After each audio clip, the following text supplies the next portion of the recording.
maxillary and mandibular casts on the articulator, we have in effect obtained a laboratory analogue of the patient's denture-bearing tissues and temporomandibular joints, separated by the desired occlusal vertical dimension.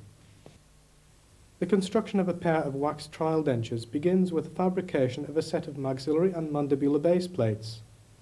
Before we do this, two minor modifications to the lower occlusal rim are necessary. The first modification involves the removal of the wax location wedges so as to provide a flat lower occlusal platform.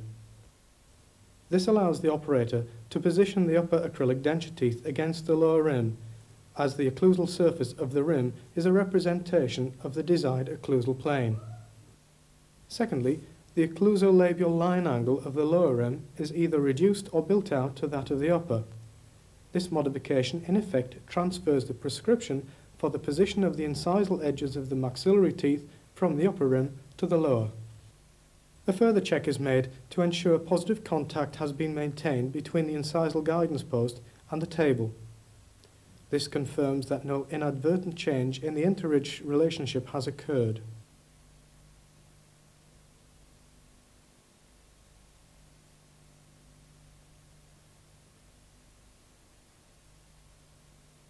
A maxillary base plate, similar to that previously made for the upper occlusal rim, is fabricated from a shellac base plate,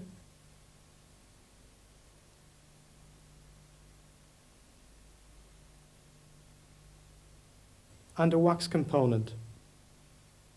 It is also worth remembering that a base plate should be retained on its cast by adaptation rather than adhesion.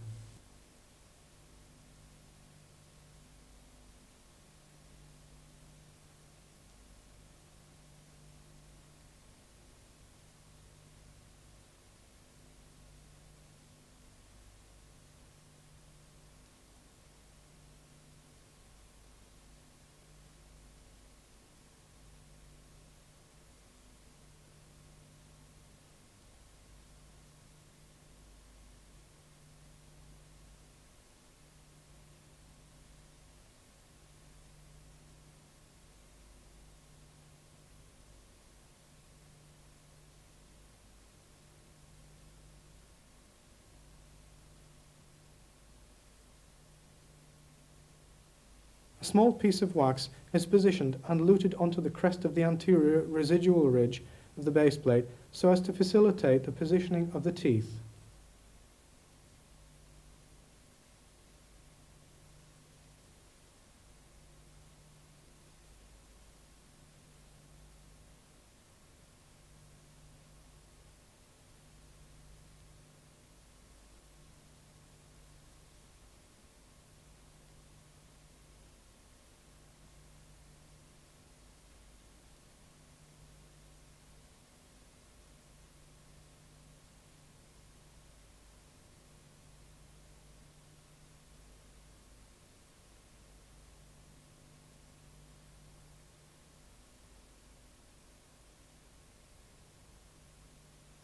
A set of acrylic denture teeth that has been previously selected during the clinical stage of jaw registration are positioned one by one into the wax attached to the base plate.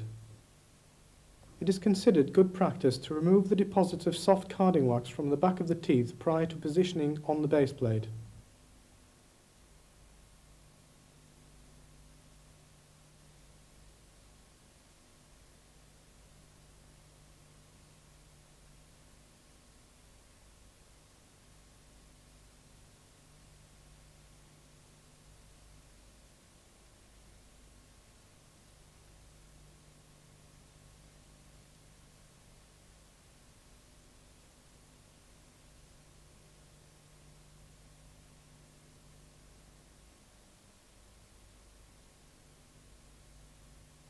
An area of wax corresponding to the desired tooth position is resoftened with a heated knife.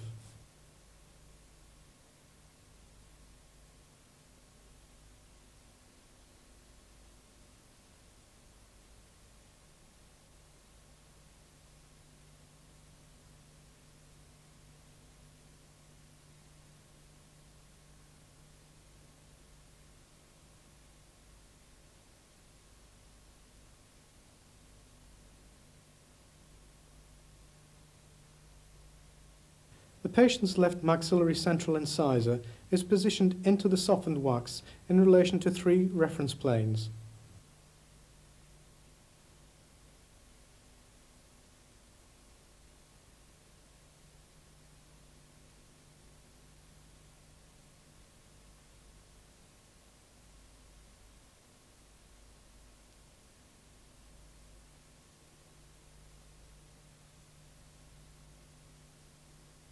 First, its mesial aspect must be adjacent to the midline.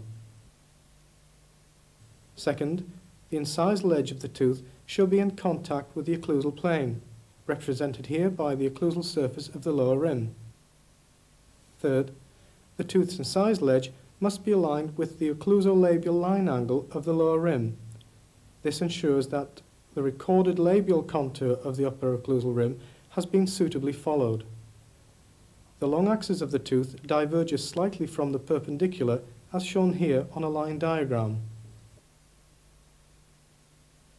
The patient's right central incisor is positioned in exactly the same way as its neighbour, care being taken to ensure that the contact point between the 2 upper teeth is coincident with the midline of the lower rim.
The lateral incisor is positioned so that its long axis is inclined slightly more from the perpendicular than that of the central incisor, in both sagittal and coronal planes.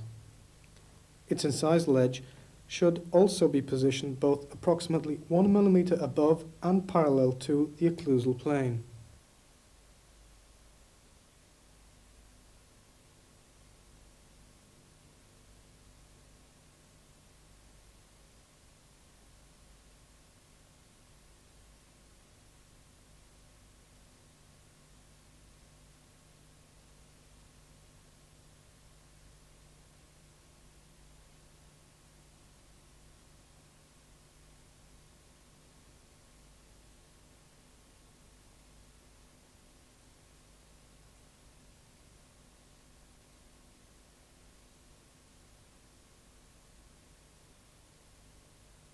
Again, the wax is softened distal to the lateral in order to position the tooth.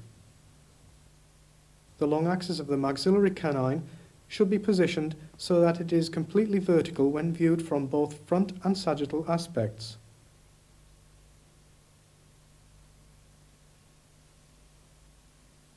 And here we see the actual placement of the canine.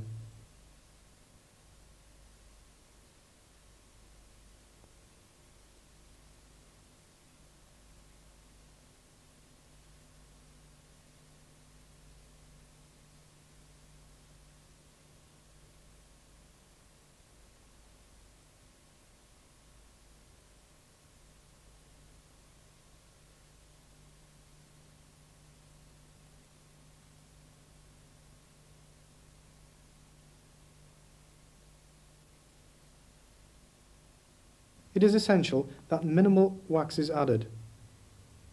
This facilitates the ease of inspection of all aspects and angles of the teeth.